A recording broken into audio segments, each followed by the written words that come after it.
Bapak Ibu pemirsa sekalian, selamat menonton podcast Bika Sipil PI. Hari ini kita mempunyai tamu istimewa, Bapak Dr. Insinyur Hedi Rahadian, Direktur Jenderal Bina Marga Kementerian PUPR. Apa kabar Pak Hedi? Baik, terima kasih Pak Hermanto. Terima kasih Pak, Bapak berkenan hadir di podcast Badan Kejuruan Sipil PI ini. Hari ini kita akan membahas tema mengenai evolusi jaringan dan teknik jalan di Indonesia. Kita mencoba merefleksikan ya sejak dulu kala sampai dengan sekarang kehidupan masyarakat ditandai dengan mobilitas dari orang dan barang lah gitu. Kita melihat bagaimana masyarakat hilir mudik untuk apa? Tentunya untuk memenuhi berbagai kebutuhan ekonomi, sosial, dan budayanya. Kita juga melihat barangnya juga hilir mudik untuk mendukung tentunya aktivitas pedagang yang sedemikian rupa sehingga tentunya melayani kehidupan rumah tangga, melayani hasil produksi untuk dipasarkan sampai ke konsumen akhir.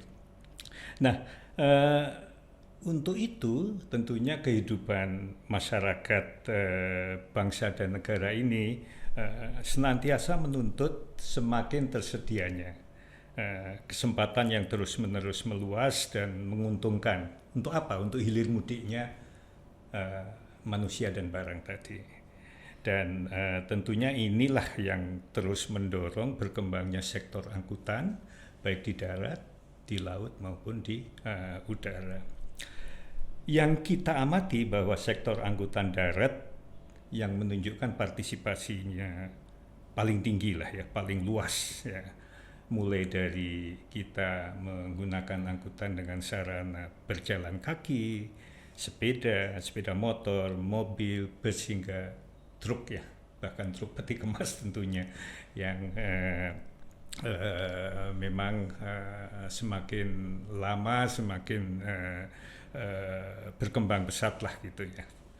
Dan kita melihat dari berbagai sarana tadi bahwa jenis dan volume muatannya maupun jarak tempuh dan kecepatan rata-rata itu memang berbeda-beda pada dasarnya.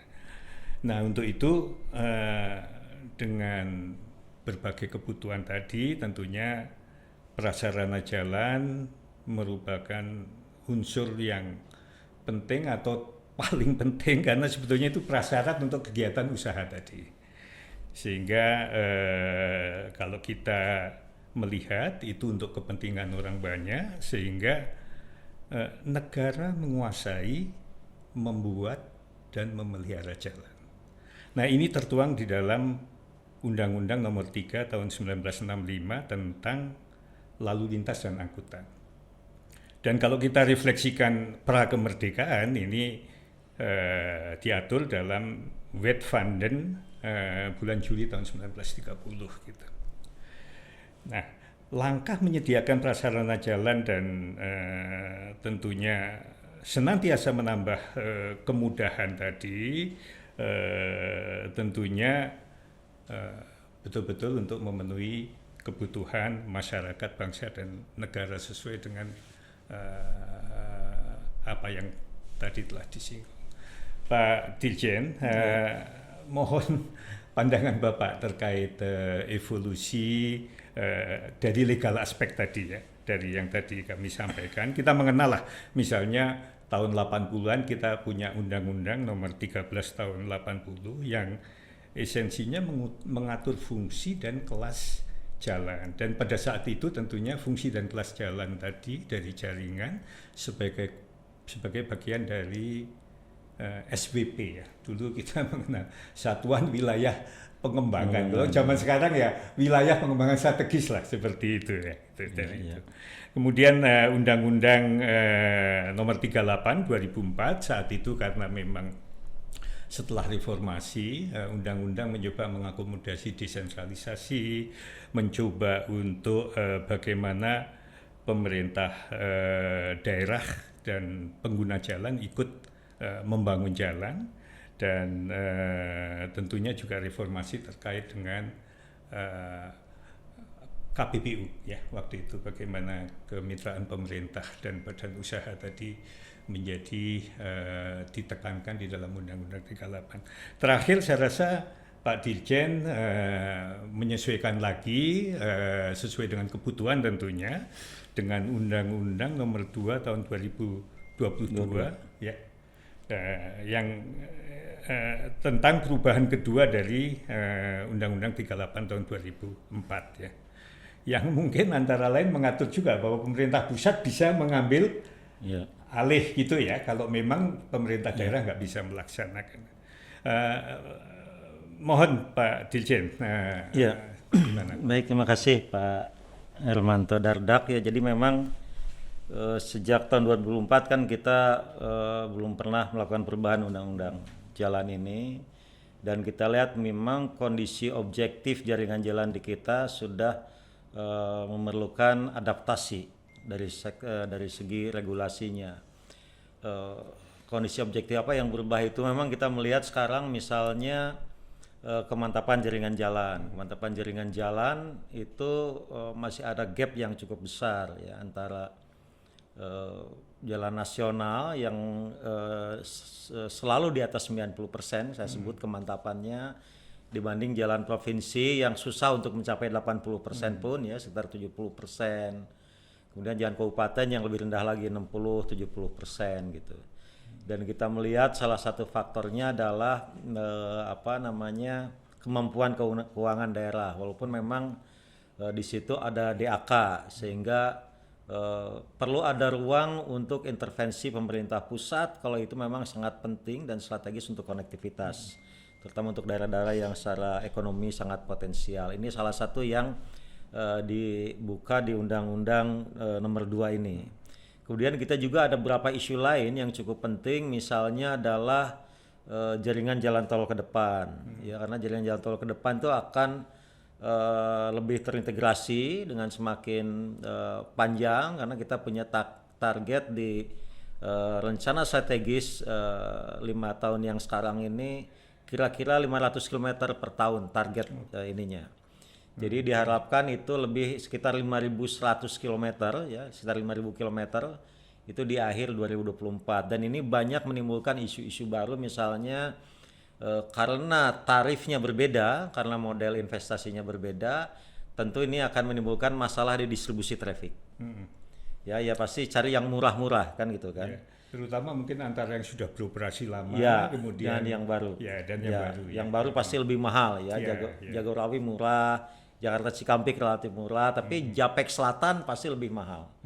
Nah ini tidak lucu sekali kalau nanti ada penumpukan hanya di jalan-jalan tol yang relatif tarifnya rendah. Jadi ada rasionalisasi terhadap. Jadi kita ada instrumen tarif untuk distribusi traffic. Jadi di semacam diatur tarifnya agar kita bisa mengatur lalu lintas itu ke arah mana dia bergerak. Itu juga kita buka di di Undang-Undang Nomor 2 ini, dan juga kita akan menerapkan apa yang disebut multi lane free flow. Jadi lebih terintegrasi lagi nanti. Jadi nanti gateless, jadi tidak ada gate ya. Jadi orang hanya lewat. Dan ini memang menimbulkan kebutuhan sistem yang sangat kompleks. Karena data harus lengkap, jangan sampai ada kendaraan yang tidak terdaftar dan sebagainya. Dan membutuhkan kerjasama yang cukup baik dengan pengampu kendaraan, perhubungan dan kepolisian. Ini kita targetkan realistiknya mungkin awal tahun depan. Kita harapkan lebaran tahun depan itu kita sudah tanpa gate lagi. Jadi multi lane free flow itu kita melewati jalan tol ya, tiba-tiba uang kita berkurang begitu aja kira-kira. Dengan radio frekuensi atau apapun lah yang digunakan tadi. Ya, kita akan menggunakan teknologi satelit gitu kan. Jadi itu saya kira tantangan-tantangan ke depan yang kita akomodasi di Undang-Undang Nomor 2 ini. Pak Dirjen, kita mencoba melihat dari dua aspek ya prasarana jalan dengan evolusi legal aspek tadi, tentunya legal aspek tadi mendukung bagaimana perkembangan kebutuhan daripada publik tadi ya gitu. Nah, kalau kita kelompokkan, yang pertama adalah dari sistem jaringan jalannya, dan yang kedua dari sisi lebih ke teknis, ke struktur daripada jalan dan jembatannya sendiri. Pak Dirjen tadi menekankan ya, terutama terkait dengan jaringan ya, bahwa kita ingin memodernisasi jaringan jalan kita dengan sistem tol tadi yang memang menonjol di dalam undang-undang tadi. Nah, dengan gambaran tadi, apakah memang ke depan kita akan membayangkan ya bahwa jalan nasional kita yang saat ini berapa Pak? Panjangnya 47.000 ya, 47.000 lebih, itu ya intinya mostly akan ada alternatif jalan ekspres, jalan freeway yang sebagai sistem tol tadi. Bagaimana Pak gambaran daripada modernisasi tadi ke depan? Jadi kembali bahwa fungsi jalan ini adalah bagian dari sistem logistik ya. Dan kita tahu bahwa sistem logistik kita itu relatif logistik cost-nya tinggi. Itu 24% PDB ya. Ini sangat jauh dari peer group kita di ASEAN. Itu kan Malaysia mungkin sekitar 15%. Jangan bandingkan dengan Eropa yang udah logistik cost-nya ya. Kita masih 23%. Iya, 23%, 24%. Ini tentu saja tidak kompetitif dan tidak sehat untuk ekonomi kita. Nah, kalau kita lihat bahwa moda yang paling banyak digunakan di kita ini ya, terlepas berbagai penyebabnya, itu adalah angkutan jalan. Itu 90% lah angkanya kira-kira. Jadi angkutan orang dan barang itu 90% melalui jalan. Walaupun kita tahu bahwa kita adalah negara kepulauan ya, yang seharusnya kita ingin melihat paling tidak moda angkutan laut lebih dominan ya. Mungkin kita dari segi itu dalam bayangan kita benchmarknya itu mestinya jalan itu sekitar 70% saja bebannya. Lain-lainnya ya laut, kereta api dan sebagainya. Tapi kembali bahwa ini kondisi saat ini adalah bertumbuh pada jalan. Jadi transport cost yang bagian dari logistik cost itu bisa kita tekan kalau biaya angkutan di jalan kita tekan. Logikanya begitu. Nah, sekarang ini indikatornya apa sih yang menggambarkan bahwa jalan kita kompetitif atau tidak? Itu kita lihat yang paling penting itu adalah travel time. Travel time ya, refleksi daripada jaringan. Iya, dari jalan-jalan. Nah, kita lihat posisi kita di mana ini. Posisi kita itu masih sekitar 2,2 jam per 100 km. Di main koridor, itu bukan keseluruhan koridor, itu di koridor-koridor utama kita. 2,2 jam per 100 km, sedangkan peer group kita itu rata-rata udah di bawah 2 jam. Bahkan di ASEAN ya? Di ASEAN itu, bahkan 1,5 jam per 100 km. Nah, sekarang bagaimana ini kita mencapai angka yang tidak terlalu jauh dari peer group kita, dari kompetitor kita ini? Kita punya masalah karena jalan-jalan umum kita, karena historisnya gitu, masyarakat tidak punya tradisi memahami bahwa jaringan jalan itu memiliki fungsi yang berbeda-beda. Ada yang arterial, ada yang kolektor, ada yang lokal dengan sebenarnya izin aksesnya itu lebih terbatas kalau arterial. Nah, masyarakat dan Pemda ya, pengampu yang lain itu belum punya kultur memahami itu. Akibatnya misalnya dulu jalan Pantura kita, main trunk road kita yang konon 70% ekonomi bergantung pada itu gitu, pada jalur itu, koridor kita itu walaupun arteri utama di kita trunk road, tapi ya di situ trafficnya mix.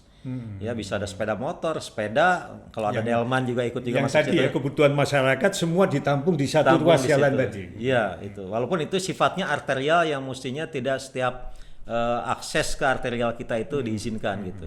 Ada orang mau buka apa istilahnya warung tambal ban, ya udah buka aja di pinggir jalan kita gitu kan. Jadi aktivitas lokal, aktivitas lebih jarak sedang, jarak jauh numpuk di situ. Mix ya, berarti yang jarak jauh mungkin yang paling rugi ya. Yang rugi ya, karena mix traffic dan side frictionnya jadi tinggi. Akibatnya kita susah menekan travel time. Ini adalah kenyataan ya, walaupun peraturannya sudah mendukung, tapi realitas objektifnya kita tidak mungkin hanya mengandalkan jalan-jalan umum. Nah, sehingga kemudian kita strateginya bagaimana menekan travel time ini adalah dengan menjadikan jalan bebas hambatan, jalan yang umumnya sekarang bentuknya tol berbayar itu menjadi backbone. Jadi itu sebabnya kita sekarang melakukan pengembangan jalan tol besar-besaran, utamanya adalah dalam rangka menekan travel time. Dan saya kira arus mudik Lebaran kemarin membuktikan itu, Pak Hermanto ya.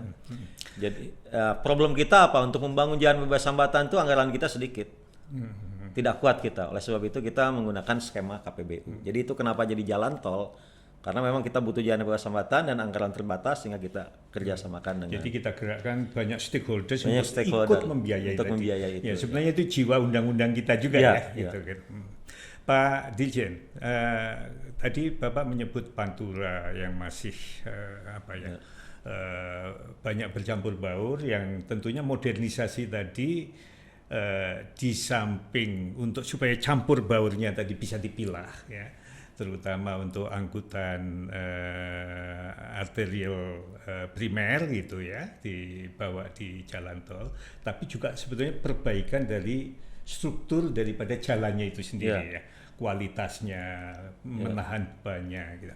Nah, kalau kita melihat dari aspek evolusi ini, dulu kalau kita potret Pak, 2 abad yang lalu kan kita pernah yang kita kenal itu jalan pos ya waktu itu ya, jalan pos yang dibangun dari Anyer ke Panarukan, dan tentunya itu jaringan yang rasanya sebagian mungkin Pantura tadi lah gitu ya, Pantura tadi. Dan kalau kita melihat dari teknik jalannya ya memang pada saat itu memang jalan-jalan yang lain relatif pada saat cuacanya nggak baik itu mengganggu logistik lah ya pada waktu itu juga lah gitu ya.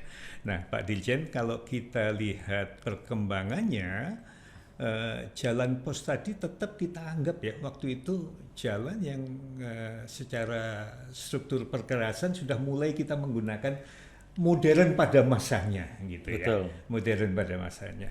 Nah, gimana perkembangan tadi ke Pantura dan kemudian ke tadi jalan bebas hambatannya sendiri dari sisi struktur jalannya sendiri tadi maupun jaringan tentunya. Pertama jaringan, kedua strukturnya. Baik, kalau kita lihat dari perkembangan teknologi, Pak ya, kita mungkin jalan ini memang historinya agak lucu. Jadi waktu Daendels datang ke sini, Daendels ini orang Belanda, tapi sebenarnya dia yang pro Napoleon. Jadi dia sebenarnya di bawah kontrol Napoleon. Dan apa yang membuat Daendels sangat kagum dengan Napoleon itu adalah bagaimana Napoleon membangun jalan-jalan di Perancis sehingga mobilitas keamanan itu cukup bagus Pak. Jadi awalnya jalan itu dibangun sebenarnya termasuk jalan pos di kita dengan pertimbangan militer. Sama saya kira seperti bagaimana tahun 50-an Amerika ya membangun jalan-jalan interstate, Route 66 dan sebagainya itu Chicago itu ya dari Chicago. Itu dulu awalnya adalah berpikir ini kalau Amerika diserang gimana mobilitas pasukan agar cepat. Tapi ternyata Pak dampak ekonominya yang luar biasa. Jadi dengan adanya jalan itu Amerika berkembang dengan cepat. Itu sebenarnya second thought. Itu bukan tujuan awalnya sebenarnya. Dan itu termasuk dikatakan bahwa pembangunan interstate waktu itu adalah investasi, the best investment, Pak. Jalan in the world katanya begitu. Karena saking dampak ekonominya luar biasa. Jadi di Jawa juga sama ya. Awalnya untuk militer, tapi ternyata itulah yang kemudian menjadi kenapa sekarang Pantura tumpuan ekonomi kita ya karena yang kita bangun adalah Trans Jawa di utara kan gitu. Jadi disitulah pusat-pusat kegiatan ekonomi yang jejak sejarahnya itu kita rasakan sampai sekarang. Sekarang ini kita seperti kapal timpang kan Jawa itu.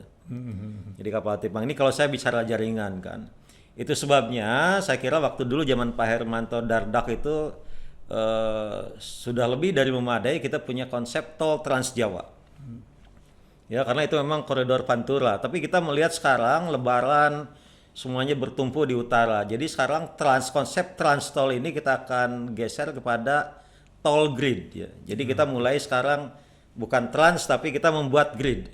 Jadi kita memperbaiki, meningkatkan aksesibilitas untuk seluruh Jawa ya. Dan kita sudah membangun Pansela yang luar biasa di selatan, problemnya adalah connect dengan tengah dan utaranya. Jadi sebabnya sekarang kita mulai Jogja Solo misalnya, kemudian Jogja Bawen atau Gede Bage, Tasik, Cilacap. Itu adalah kita mengembangkan, mentransformasi konsep trans ke konsep toll grid karena memang kebutuhannya sudah berubah. Kita membutuhkan yang lebih memberikan aksesibilitas itu karena demand-nya seperti itu. Termasuk juga Serang Panimbang. Itu adalah bagaimana dari utara kita akses tengah, akses ke selatan. Jadi kalau sekarang Sumatera misalnya kita masih konsepnya trans karena memang kebutuhannya begitu, tapi suatu saat kita pasti akan geser ke grid juga. Iya. Jadi trans yang paling nggak memenuhi SDG lah gitu Iya, kan. betul. Memenuhi SDG dan kebetulan memang naturally selatan itu view-nya baik ya, Iya. estetikanya baik. Nah, kalau memang demikian, apakah spesifikasinya nanti seperti trans atau agak kita turunkan? Karena tentunya di situ ada aspek untuk apa ya, kita daya tarik bukan asal tujuan saja, tapi jalannya sendiri itu sebenarnya daya tarik wisata juga. Gitu. Jadi ada beberapa konsep tol yang kita memang terapkan konsep scenic road ya, seperti di Pansela itu kan scenic road, tapi ada tol juga kita terapkan misalnya tol yang sedang kita rencanakan bangun dari mana itu Tebing Tinggi ke arah Parapat. Itu memang daerahnya bagus. Itu juga akan menjadi kita akan memperhatikan konsep scenic road. Jadi pemandangannya harus bagus, penataannya juga harus bagus. Karena tol sendiri, perjalanan itu sendiri menjadi suatu daya tarik gitu. Demikian juga nanti Getaci dan sampai taraf tertentu Cisundawu juga akan memiliki potensi menjadi scenic road. Nah, saya melanjutkan. Scenic road ya. Ya, saya melanjutkan tadi masalah perkembangan teknologi. Tentu saja saya kira dulu saya diajari Pak Hermanto mengenai ekonomi jalan raya ya, bahwa suatu jalan itu secara sistem, artinya sistem itu komponen utamanya dua, yaitu pengguna jalan dan penyelenggara jalan. Itu akan ekonomis kalau dia dalam rentang MS tertentu ya, yang dulu itu rentangnya kira-kira 8 ton sampai 12 ton. Dan kita saya kira di tahun 80-an sudah memperkenalkan jalur peti kemas ya, karena kebutuhan peti kemas, sehingga kita menerapkan pada jalur peti kemas MST 10 ton sampai sekarang saya kira.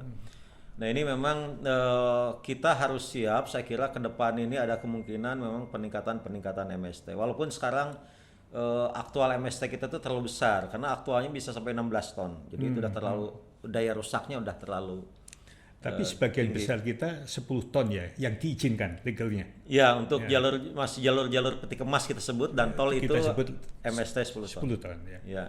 Lainnya masih kita menggunakan 8 ton ya. Jadi teknologi jalan pun akan mengikuti saya kira bebannya ya. Kalau dulu kita cukup menggunakan yang disebut penetrasi makadam sudah cukup memadai gitu ya. Kalau kemudian kita ada geser, udah membuat ATB dulu, ACWC, ya ACWC dengan straight bitumen. Sekarang ini, jadi kalau kita lihat spek hot mix itu kan ada yang memang penetration grade kan Pak, ada visco grade, ada performance grade kan. Kita dulu masih penetration grade pakai pen 60, 80. Nah ini sekarang ini yang untuk yang heavy loaded kita udah menggunakan performance grade aspeknya. Modified ya. Modified jadi lebih ke untuk beban berat. Dan juga saya kira perkembangan teknologi jalan ke depan itu sangat menantang, bukan karena memang ada kecenderungan truk-truk kita itu makin powerful, jadi power to weight ratio-nya makin kuat, yang akibatnya beban-beban muatan sumbu terberatnya ada kecenderungan kita ada pasti tekanan ya. Beberapa negara di Eropa sudah 12 ton sekarang Pak MST-nya. Walaupun kita di ASEAN standar 10 ton, tapi saya lihat ada gerakan-gerakan di negara-negara ASEAN itu naik ke 12 ton. Ada kecenderungan begitu karena memang teknologi kendaraannya semakin tinggi. Saya kira bukan hanya beban lalu lintas saja, kita juga punya isu lingkungan. Jadi kita sekarang sudah mencoba mulai menerapkan warm mix aspal, bagaimana kita mengurangi emisi CO2 juga di perkotaan saya kira, karena jalan kita itu sekarang sudah mulai aging ya, bukan baru lagi tapi memang sudah tua dan kita perlu lakukan renewal ya. Renewal itu sehingga kita menerapkan teknologi-teknologi recycling ya untuk itu. Jadi itu juga terkait saya kira dengan isu-isu lingkungan. Ya, Pak Dirjen, tadi memang 8 ton, 10 ton, 12 ton, dan kita boleh dikatakan tadi 16 ton ya yang di lapangan ya. Mungkin tantangan di situ juga konfigurasi kendaraannya ya. Nah, ini memang nggak mudah-mudah amat juga ya. Ini perlu stakeholdersnya banyak lah intinya ya, komunikasi stakeholders. Tapi bagaimana komitmen yang dulu rasanya ada target ya untuk bagaimana kita betul-betul kita reinforce lah gitu ya, penegakan hukum terhadap sesuatu yang sebetulnya ya tadi Pak Dirjen 10 ton itu sebetulnya kalau konfigurasinya mau ngangkut banyak asal tandemnya ditambah juga nggak apa-apa gitu. Sejauh mana industri tracking ini mendukung tadi? Kita melihat misalnya di Amerika ya, kita memang tadi Pak Dirjen mengilustrasikan Amerika. Dulu kita rasanya mencoba juga ya, dia punya super pave, kita coba super pave dengan dense graded, tapi dengan tambahan-tambahan tertentu ya di dalam modifikasinya tadi. Dan juga di Amerika kita mengenal seperti di Jepang juga. Tokyo, Osaka, Boston, Washington itu memang tulang punggungnya ya jalan ekspres tadi ya, untuk land use itu di situ berkembang untuk mendukung tadi. Nah, pertama tadi aspek konfigurasi tadi bagaimana upaya memadukannya. Kedua, apakah ada konsep-konsep tadi implementasi dari satuan wilayah pengembangan yang dulu ditekankan bahwa intinya jaringan jalan itu mengikat order-order dari satuan wilayah pengembangan tadi, dan perkotaan itu sekarang ini sudah menyumbang sekitar 75% ekonomi nasional. Whatever it is, jaringan jalan tadi di samping mengikat, dia memberikan framework di dalam kota-kota yang memang pusat pertumbuhan ekonomi ya. Gimana Pak Dirjen merespon tadi? Ya, jadi saya kira kita Bina Marga mungkin waktu zaman Pak Hermanto kita pernah membuat model kendaraan multi axle ya. Dan itu sudah diuji coba di Sumatera Barat cukup bagus, tapi kembali bahwa ini kan stakeholdernya banyak, jadi memang ada berbagai kepentingan yang harus kita kelola. Jadi ini belum ke arah yang kita inginkan ya, karena misalnya begini, kita teknologi ban aja di negara lain saya kira truk itu semuanya sudah menggunakan apa yang disebut sebagai ban radial. Kalau kita masih menggunakan ban bias kan istilahnya, ban bias. Jadi itu juga daya rusaknya jauh lebih tinggi dibanding ban radial. Nah kita memang Pak masalah dimension overloading itu saya kira sudah ada komitmen, saya kira dari level kabinet presiden sampai ke level menteri untuk diterapkan di akhir 2022 ini. Artinya mulai 2023 kita ingin ini mulai diterapkan, dan tantangannya seperti biasa. Dulu mungkin Pak Hermanto ingat waktu Pak Hermanto wakil menteri, saya kira kita pernah membuat kesepakatan dan sebagai wakil menteri kita fasilitasi dulu, tapi ya itu belum tereksekusi dengan baik ya. Kita sekarang coba lagi antara Menteri PU, Menteri Perhubungan, Menteri Perindustrian, Menteri Perdagangan yang memang tarik menariknya berbeda. Tapi kembali bahwa tujuan dari bagaimana kita menormalkan ya beban ini itu adalah pertama memang karena secara ekonomi jalan raya itu adalah yang paling optimum ya. Kalau kita punya overload artinya kita memang user cost turun ya, tapi biaya penyelenggaraan naik. Dan ini kalau biaya penyelenggaraannya tidak terakomodasi, maka user cost juga matter of time akan naik karena jalannya rusak. Kan begitu. Jadi sebenarnya ini bagaimana kita menghindari efek spiral negatif dari optimasi titik optimum antara beban dan muatan sumbu terberat yang diizinkan kan. Jadi itu isu yang pertama, itu adalah isu ekonomi jalan. Yang kedua adalah tapi Bapak selalu mencari ya, mencoba mengoptimasi dengan user cost plus biaya dari penyelenggaraan jalan tadi itu yang minimal lah paling ya, yang paling minimal paling minimal itu. yang harus dicari ya. Oke. Ya, jadi itu kita masih melihat bahwa di angka 10 ton itu masih ini. Nah sekarang yang kedua adalah isu safety ya, karena walau bagaimanapun dengan misalnya beban MSC 16 ton itu banyak itu yang di luar standar pabrikan. Ya, artinya dimodifikasi, apakah dimensinya diperpanjang dan sebagainya, atau rangkanya diperkuat. Tapi kan efek safety itu kan bukan hanya dari angka saja, tapi dari teknologi remnya mendukung atau tidak, itu yang menyebabkan banyak sekali kecelakaan yang berhubungan dengan overloading. Dan ini saya kira safety ini suatu hal yang tidak boleh kita jadikan nomor 2 dimanapun saya kira. Jadi kembali kita ini menormalkan kembali kepada aturan-aturan mengenai overloading ini, ya, agar ada aturan dan kita taat dengan aturan itu. Dan aturan itu dibangun, dikembangkan, ditetapkan berdasarkan pertimbangan ekonomi dan teknis. Itu saya kira kita ingin melihat konsistensi ini, Pak Hermanto.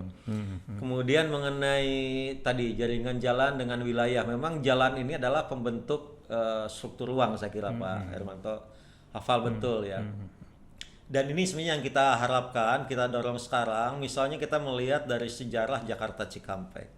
Jakarta Cikampek kita bangun, tapi yang kita sebut tol koridor development itu kita biarkan secara alami. Ya itu butuh waktu kan untuk berkembang sampai sekarang Jakarta Cikampek seperti sekarang gitu. Nah kita sekarang punya banyak banget tol yang sebenarnya kita ingin percepat, ya, artinya kita istilahnya kita intervensi agar tol koridor developmentnya itu lebih cepat gitu, tidak dibiarkan alami terserah pasar gitu kan. Misalnya yang sangat menantang itu adalah Bakauni sampai Palembang. Ini kalau alami ya bisa, tapi tumbuhnya kan lambat seperti dulu Jakarta Cikampek kan, pelan-pelan. Kalau sekarang jangan lihat sekarang crowdednya. Dulu kan kita mulai dari 2 lajur ya Pak ya. Iya. 2 lajur gitu kan, karena kita dulu mengkonek dengan Bukit Indah kan gitu kan. Jadi soal itu sebagai affirmative action juga gitu. Untuk percepatan land use tadi potensinya terrealisasi. Jadi ini yang sebenarnya kita dorong sekarang itu, bagaimana tol itu memang akan membentuk tol koridor yang kita sebut tol koridor development. Jadi itu industri pusat-pusat kegiatan ekonomi sepanjang jaringan jalan tol kita, dan kita sudah bangun dan kita dorong terus Pemda untuk bagaimana memanfaatkan jalan tol ini sehingga jalan tol ini nendang secara ekonomi.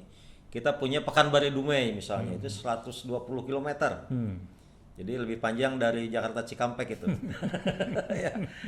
Kemudian kita punya tebing tinggi, nanti akan nyambung ke Kuala Tanjung dan ke Belawan itu ya.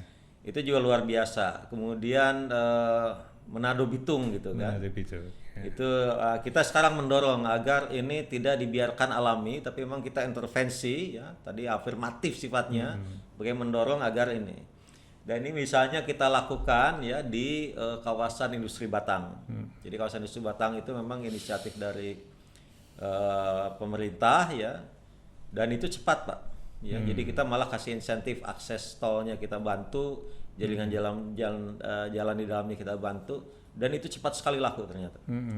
Jadi pabrik-pabrik udah mulai dibangun di sana sekarang, dari pabrik-pabrik yang saya kira sekelas seperti LG dan sebagainya. Dibangun di sana ya. Iya, itu jadi saya kira kita harus bisa mengintervensi seperti itu. Sehingga itu bisa mendorong perkembangan ekonomi. PR kita yang kedua itu adalah yang berkaitan dengan bagaimana dan kita memperluas dampak tol ini ke dalam tadi itu terhadap pembentukan struktur ruang yang memberikan pertumbuhan ekonomi gitu.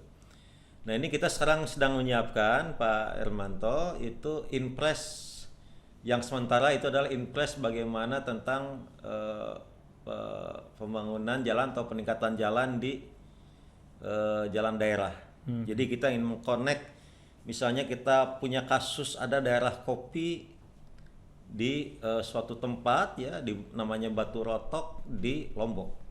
Kopinya bagus tapi jalannya jelek. Ini kalau kabupaten nggak punya uang, padahal ini potensi sekali. Kemudian provinsi juga nggak punya uang. Nah, ini kita sekarang ini sedang menyiapkan Inpres untuk membangun jalan-jalan seperti itu. Jadi fungsinya jelas untuk tadi kopi ya, lah. Gitu ya, bagaimana kita mengkonekkan potensi daerah-daerah yang punya potensi pertumbuhan ekonomi dengan jalan-jalan arterial atau bahkan tol di kita. Nanti kita urut logistik dan supply chain-nya di situ. Ya. Nah, kita jalan bukan hanya nasional saja ya. Ya. Sebetulnya dari mulai bahan mentah sampai ke konsumen akhir kita urut lah Ya, gitu betul. ya. Jadi ada tol corridor development, tapi juga bagaimana kita lebih integrasi lagi di luar tol corridor development, yaitu mencapai daerah-daerah yang potensi ekonominya sangat bagus. Mungkin yang terkenal adalah kasus jeruk saya kira. Di mana itu di Sumatera Utara. Ya, jadi itu jeruk dengan putaran ekonomi mencapai 400 miliar per tahun. Jalannya jelek. Ya, jadi kita hitung-hitung singkat ini kalau kita bantu, waktu itu kita bantu sekitar 160 miliaran itu 3 tahun udah balik Pak, karena dia bisa menekan kos hampir sepertiganya, transport costnya. Ya, ini hal-hal ini yang saya kira nanti akan diadres dengan Inpres ya, yang sekarang sudah ada kira-kira tahun depan ini kita akan mulai tahun depan selama 1,5 tahun bagaimana kita memperluas koridor development kita beyond tol road. Jadi lebih menusuk lagi, tapi nanti connect dengan tol dan dengan jalan-jalan arteri. Jadi akan ada kawasan-kawasan pertumbuhan ya. Kawasan pertumbuhan ya, terutama gitu. Kita, dan itu biasanya daerah-daerah memang perkebunan rakyat gitu. Jadi ini saya kira sangat bagus kita untuk mendorong UMKM lah kalau boleh saya sebut ya. Memang ekonomi yang bukan capital intensif seperti kawasan industri, tapi ini betul-betul perkebunan yang punya rakyat, tapi putaran ekonominya, potensi putaran ekonominya luar biasa. Pak Dirjen, dengan affirmative action tadi kita mungkin bisa melihat showcase ya, yang paling intensif infrastruktur jalannya itu sebetulnya kan juga di Jabodetabek ya. Betul. Jabodetabek 30 juta penduduk lebih, sumbangan PDRB-nya sudah 22%-an lebih, sangat-sangat signifikan gitu. Dan tadi yang kita lihat bahwa Cikampek tadi sudah men-shift ya, yang dulunya masyarakat pengen ke selatan selalu, sekarang urbanize-nya justru lebih banyak ke timur ya. Ke barat juga sebagian, ke selatan kayaknya sudah agak tertahan ya karena dengan itu. Nah, tapi Jakarta ini yang kita lihat disupport oleh jalan lingkar radial yang sangat-sangat intensif ya. Bahkan akan menjadi 4 lingkar dengan 8 lebih radial lah ya gitu ya. Nah, bagaimana dengan metropolitan yang lain, Pak? Kalau lesson learned from Jabodetabek ini gimana? Ya, kita ini sebenarnya sudah melihat, ini saya kira tuh memang kita lagi mencoba agar planning kita itu lebih antisipatif ya, antisipatif planning. Misalnya kita lihat waktu Lebaran kemarin, bagaimana di Semarang itu justru macet di kota. Karena dulu kita desain jalan tol Semarang, belum ada Trans Jawa ya. Oke, itu cukup. Setelah ada Trans Jawa kita tidak melakukan expansion. Ini makanya Pak, sekarang ini kita di beberapa kota kita dengan Pemda sudah dan sebagian sedang menyusun bagaimana road master plan di wilayah-wilayah kota besar. Misalnya di Bandung kita melihat adanya kebutuhan lingkar jalan tol lingkar selatan. Karena itu nanti akan masuk dari Padalarang jalan tol, dari Purbalenyi gitu kan. Jadi ini pasti tidak akan bisa menampung. Jadi Purbalenyi itu jalan istilahnya Padalarang Cileunyi itu ya. Sebentar lagi itu mungkin menjadi jalan urban area. Urban itu ada di tengah kota. Karena di situ ada rencana kawasan industri, kemudian bahkan sebelumnya ada rencana stasiun kereta api cepat. Bagian dari cekungan Bandung lah. Iya, gitu itu. Ya. Jadi itu mungkin sebentar lagi, dan sekarang itu sudah kelihatan kalau di peak hour itu sudah padat pada Larang Cileunyi itu. Jadi kita sudah siapkan rencana road master plan di kota-kota besar. Termasuk saya kira nanti tantangan itu di Jogja ya. Jogja ini karena sebentar lagi akan ada feeding dari Jogja Bawen dan Jogja Solo. Jadi pasti itu dalam kotanya seperti dulu kita buka Cipularang, Bandungnya macet luar biasa. Ini yang saya kira kita sekarang ingin lebih antisipatif, dan memang ini terus terang saja peran Pemdanya yang lebih banyak. Jadi kita sudah sampaikan juga banyak ke teman-teman di Jogja, yuk harus siap-siap kalau jalan tol ini seperti ini bagaimana ngatur. Dan pemdanya beberapa pemda ya, karena Ya, kan metropolitan kan ya. metropolitan Jadi, betul. Itu Jogja akan jadi PR. Semarang tuh udah jadi PR bagi kita itu ya. Bahkan Cirebon macet Pak sekarang. Sejak ada tol itu macet. Nah ini yang sekarang memang kita agak tidak terlalu menyentuh itu karena menganggap kadang-kadang kita itu wilayah Pemda. Tapi sekarang kita berusaha bicara dengan Pemda agar mereka tahu dampak kalau kita bikin jalan tol ke situ itu apa namanya akan mempengaruhi ya. Dan juga Pak Hermanto, ini kita juga ada PR besar misalnya ya, walaupun ini bukan kota besar, tapi ini adalah hub yang penting itu misalnya adalah Bakauni, apa namanya, Bakauni Merak. Bakauni Merak. Ya, Ya, karena dulu ya. kan kita memang connectingnya pakai jembatan.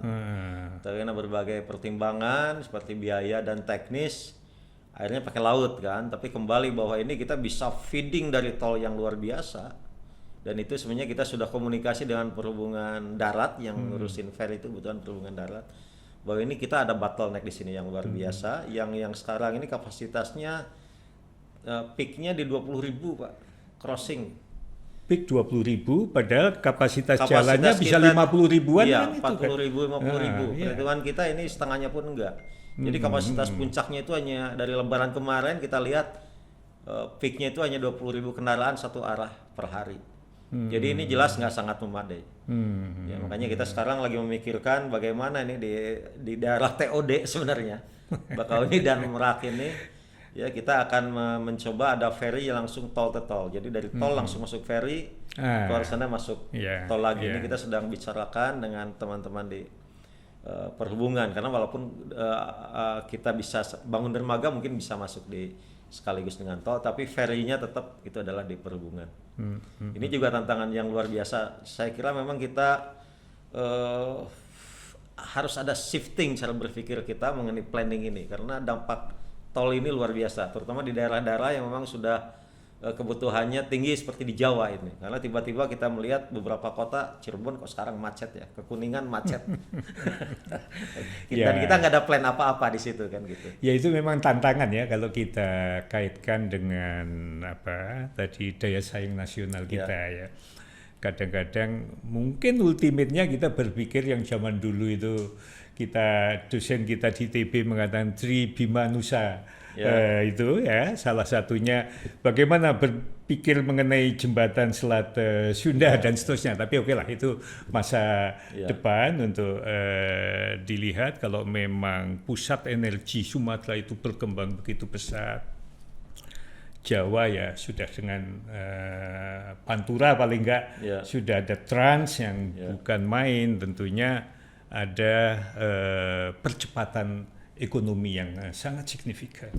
Dan kalau kita melihat hal tersebut memang tantangannya adalah alki. Itu kan alki Pak, jadi ya tetap ada kapasitasnya karena internasional kita nggak bisa nutup gitu ya. Bebas saja, kita hanya mengisi gap-gap yang ada di alki tadi ya. Baik, itu tantangan Pak Dirjen. Saya memahami oke lah yang modernisasi tadi paling enggak kita harapkan ini betul-betul percepatan terhadap daya saing kita tadi. Di sisi yang lain bagaimana kita melihat terutama bahwa infrastruktur jalan itu akan aging juga gitu ya. Sehingga saya memahami bahwa di samping membangun, tapi preservasi tadi menjadi sangat penting. Semakin banyak jaringan jalan, Bapak punya 40 atau 50 ribu ya arteri primer tadi paling enggak ya, atau jalan nasional plus jalan tol yang juga nasional ya 50 ribu. Plus jalan-jalan yang provinsi kabupaten 500.000 lebih ya mungkin ya. Nah, dengan aset yang begitu Pak, preservasi itu menjadi sangat strategis gitu. Dan kita melihat salah satu perkembangan teknologi sekarang ini dengan digitalisasi kita banyak menerapkan, Pak Dirjen sudah menerapkan Building Information Modeling. Kita melihat Building Information Modeling itu karena dituangkan dalam 3D atau bahkan DD yang lain bisa kita lakukan, ini akan mengurangi gap antara desain dan pelaksanaan. Tapi yang lebih penting lagi, ini sebagai vehicle untuk preservasi tadi. Karena ini merupakan infrastruktur yang kita miliki dan bagaimana behaviornya dia tadi dilakukan. Nah ini satu dengan Building Information Modeling, atau mungkin malah dipadukan dengan infrastruktur yang lain menjadi City Information Modeling atau apapun.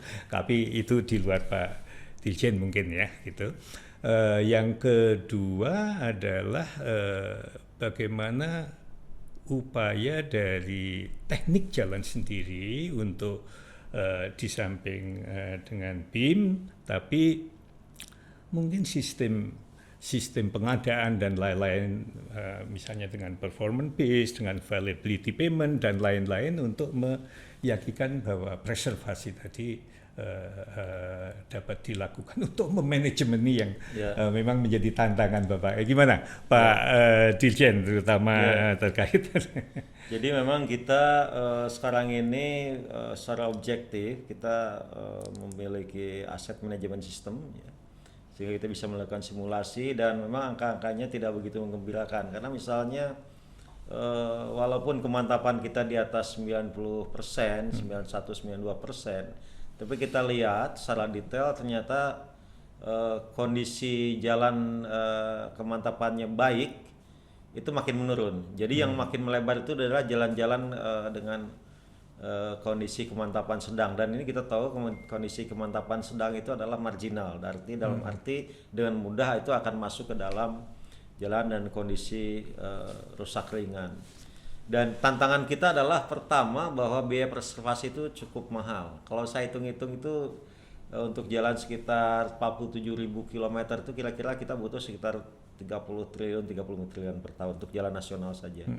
Sedangkan anggaran preservasi kita itu karena kita harus optimasi dengan capacity expansion, nggak mungkin kita tinggalkan dengan berbagai isu equality dan sebagainya itu untuk memberikan akses. Memang kita akan susah untuk mencapai kemantapan 100%. Ini tantangan, dan ini memang kita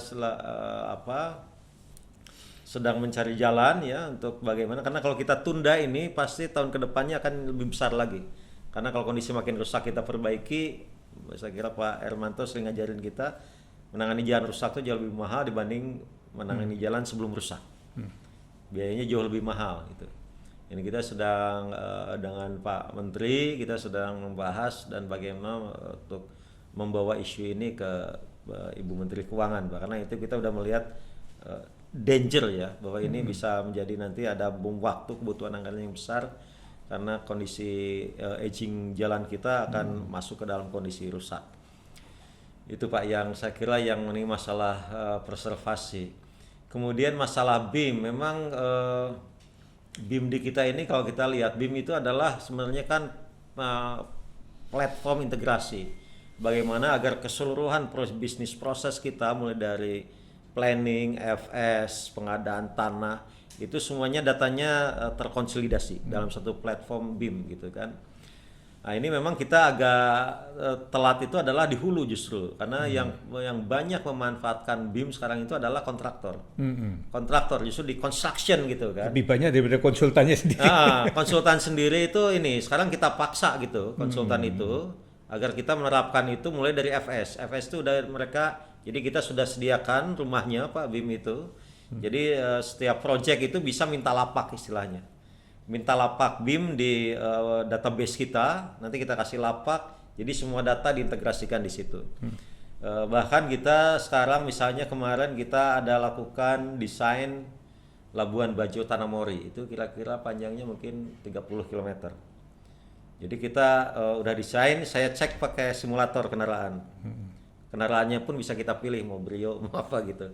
Tinggal disiapkan aja sistemnya. Ini ternyata nggak enak gitu. Geometriknya nggak enak, jadi kita memang menarik BIM itu. Ini saya minta diubah tikungannya, karena walaupun secara itu standar, begitu ini kok tiba-tiba jalan ngilang gitu kan. Hmm. Kayak begitu gitu. Jadi ini saya kira BIM ini dari aspek desain aja sudah, kapan-kapan mungkin Pak Erlanto bisa coba itu. Iya, makasih Pak. Ya, jadi kita kalau untuk jalan-jalan penting saya coba dulu jalannya sebelum dibangun. Iya, iya. Dan bahkan mungkin yang paling menantang adalah bagaimana kita juga mentransformasi ke dalam BIM itu adalah jalan-jalan yang existing tadi yang sudah memasuki fase preservasi. Kalau kita kan masih menggunakan lagger tuh kan. Bagaimana lagger jalan ini nanti bagian dari BIM gitu kan. Mungkin yang sudah terjadi kita akan transformasi digital, tapi yang belum terjadi, yang baru dibangun itu nanti otomatis akan menjadi end up-nya juga salah satunya di lagger jalan. Pak Dirjen, sebelum mengakhiri ini ya, paling enggak di samping negara kepulauan, kita di pulau sendiri itu memang banyak sungai juga gitu. Sehingga jembatan ini juga salah satu ya tentunya tantangan kita. Dulu kadang-kadang kita membangun, ya zaman dulu kan kadang-kadang pokoknya yang praktis saja lah. Jembatan kita bangun rangka-rangka yang seragam dan dibangun seterusnya gitu. Tapi sekarang kan zaman Pak Dirjen mulai banyak ya jembatan panjang yang tentunya dibangun karena memang tantangan yang ada tadi dan teknologi yang juga sebetulnya ya kalau kita ikuti evolusi ya, karena evolusinya tadi dulu yang tekan aja yang kita gunakan, kemudian mulai tarik kita gunakan pre-stress, kemudian kita gunakan precast ya, yang mungkin quality assurance-nya lebih baik, lebih kita bangun cepat, dan juga kabel yang memang dengan Suramadu, kemudian juga jembatan-jembatan di Kalimantan, kita kelihatannya terus berkembang. Bagaimana sebetulnya ya paling tidak langkah di dalam upaya untuk supaya handicap jembatan tadi bisa diatasi? Iya, memang pertama dulu kan Pak Ermanto ya, kita kan memang banyak melakukan rangka baja itu kan perintisan Pak ya. Ya. Bagaimana kita merintis secara cepat, bahkan dulu ada CH kan, Kalner Hamilton yang usianya sekarang tuh banyak yang udah di atas 30 tahun. Dan itu memang kita sekarang sedang menyiapkan availability payment, sudah berjalan bahkan Pak Ermanto. Availability payment pergantian jembatan Kalner Hamilton itu cukup banyak, puluhan, sekitar 40 jembatan atau berapa. Itu kita lakukan dengan skema availability payment. Nah memang yang tantangan terbesar di jembatan itu adalah justru iklim. Jadi kita ini sekarang banyak sekali jembatan yang dulu kita rancang bentangnya mungkin 50 meter, operate-nya itu pada kenapa? Ternyata perubahan iklim ini debit banjir yang lebih besar, jadi operate-nya yang pada ngilang, jembatannya kadang-kadang masih berdiri. Jadi ini ke depan kita tuh memang akan membutuhkan saya kira perencanaan jembatan dengan bentang yang lebih panjang daripada yang biasa kita bangun untuk mengantisipasi climate change ini Pak. Hal lain saya kira jembatan ini juga adalah tantangannya adalah jembatan itu bisa jadi sarana beautifikasi. Jadi ini tantangan bagaimana agar jembatan itu adalah bagian dari Instagramable spot kalau anak sekarang itunya ya. Kalau kita lihat di Jakarta ya, evolusinya ya. Semanggi dulunya cuman persimpangan biasa, cuman Pak Sutami dengan beton prategang lah paling enggak ya, mulai di situ sampai yang sekarang interchange seperti interchange lah yang ada sekarang tadi. Itu ada aspek beautifikasi juga seperti di situ gitu. Nah, apakah model-model seperti ini sebetulnya juga evolusi di berbagai struktur yang ada gitu? Ya, jadi memang salah satu kelebihan jembatan itu adalah bisa dijual gitu kan. Kalau jalan itu kan susah ngejualnya, ya jalan biasa aja. Tapi kalau jembatan kita bisa membuat orang kagum, membuat orang kagum kan. Saya kira sudah banyak jembatan yang kita memang ada aspek beautifikasinya.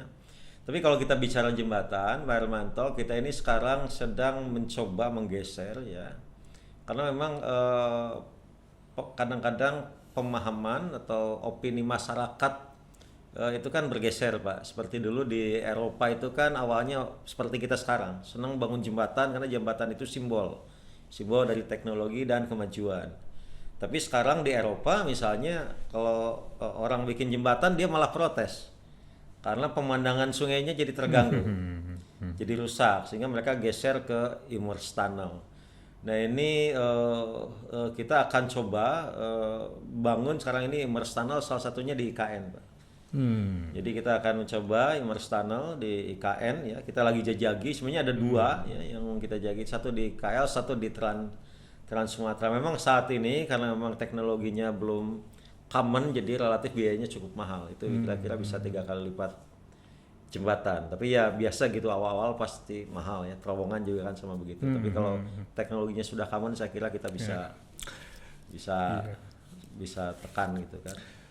Ya, Pak Dirjen, mengakhiri ini mungkin kita kan baru saja mengakhiri mudik Lebaran. Ada hal yang khusus di mudik Lebaran yang mungkin Pak Dirjen bisa sampaikan ke pemirsa ini, masyarakat insinyur Badan Kejuruan Sipil ini. Dan ini Pak Dirjen, dulu memang kita belum menguasai betul lah itu ya, tadi terowongan tadi, sehingga dulu dalam rangka menangani Lebaran ini salah satunya nagrek itu kita potong. Itu nggak terowongan amat, tapi fungsinya oke ya. Kalau kita dulu nagrek itu antriannya seperti itu, rasanya sekarang sudah bukan jadi satu isu yang khusus lagi lah seperti tadi. Nah mungkin sejauh mana, mungkin tadi Pak Dirjen sudah menyinggung, tapi mungkin apa yang unik dari Lebaran tahun 2022 ini? Ya jadi pertama bahwa Lebaran tahun ini walaupun tentu selalu ada komplain masalah, tapi secara umum kami lihat ini cukup baik Pak ya, penanganannya cukup baik. Karena ini memang Lebaran khusus, yaitu Lebaran euforia post pandemi lah saya sebut. Ya pasca pandemi ini orang pengen keluar rumah ya, nggak punya kampung pun mudik kalau perlu. Jadi ini semua orang keluar ya, dan sejauh ini sih ada keluhan-keluhan ya, tapi secara umum manageable. Dan memang ini ada beberapa tantangan secara teknis ya kepada kita di Bina Marga. Misalnya kita memang berhasil mengurangi kemacetan di Jalan Tol Jakarta Cikampek sampai kilometer 47. Tapi ini ada 5 lajur masuk, begitu keluar dari 47 tersedia 3 lajur. Jadi kalau kita tambahkan dengan bahu jalan itu kan ada hasilnya 2 bahu jalan, karena kalau macet kan bahu jalan dimakan semua sama orang itu. Jadi itu kita ada hampir 2,5 sampai 3 lajur lah yang kekurangan. Jadi kita mempercepat itu pelebaran 47 sampai 67 itu. Tapi saya paham bahwa next problemnya ada di Cipali dan di Cipularang. Karena Cipali dan Cipularang, apalagi kita akan membuka Cisundawu ya, mungkin akhir tahun ini paling lambat, kalau bisa Agustus tahun ini. Dan itu akan mengubah pola kemacetan di Cipali. Jadi Cipali akan padat dari Dauan sampai ke Cirebon. Karena dia exit Dauan, jadi yang dulu dari Bandung, sekarang ini udah jarang yang lewat dari Bandung ke Cirebon, jarang lewat jalan nasional. Mendingan dia lewat Cipularang, Cipali dijamin 3 jam sampai, dibanding lewat jalan nasional bisa 3 jam, bisa 5 jam, nggak jelas. Dan koridor Cipali-Cipularang itu yang paling padat ya, mungkin saat Lebaran ya, karena memang keluar dan masuknya kembali ke Jakarta. Nanti kalau Cisundawunya sudah jadi, semua orang pindah ke Cisundawu ya. Cipularang akan sedikit berkurang, dari Cikampek sampai Dauan berkurang, tapi Dauan Palimanan akan dapat beban yang luar biasa. Belum nanti ada generated traffic dari tol ini. Jadi banyak sekali saya kira dari Lebaran ini PR, termasuk juga bagaimana kita melakukan kontraflow. Kita banyak melakukan kontraflow dengan lebih efisien. Jadi kalau kita lihat di luar itu, mereka di daerah urban itu tiap tengah malam ada penggeser median otomatis, tapi median kita tidak didesain seperti itu. Jadi kita butuh mobilisasi sekitar 2 jam 3 jam untuk melakukan kontraflow misalnya. Tapi masih memungkinkan ya dilakukan. Ya, itu juga tantangan kita ke depan, bagaimana kita sifatnya tidak fix median, tapi memang yang bisa digeser-geser mediannya. Semi portable lah gitu. Ya, semi portable itu dia saya kira tantangan ke depan. Dari segi jaringan saya kira banyak sekali PR kita ke depan karena ada beberapa titik-titik macet yang baru, termasuk dalamnya dalam kota Semarang tadi. Baik Pak Dirjen, terakhir mungkin mohon closing statement Bapak terkait tadi evolusi tadi mulai dari legal aspek, kemudian kita jaringannya, kemudian juga teknik jalannya sendiri ya. Mungkin ada closing Ya, statement. jadi terutama ini untuk masyarakat yang terkait dengan jalan ya. Saya kira ke depan ini memang tantangan kita banyak sekali ya. Jalan di bidang teknologi jalan.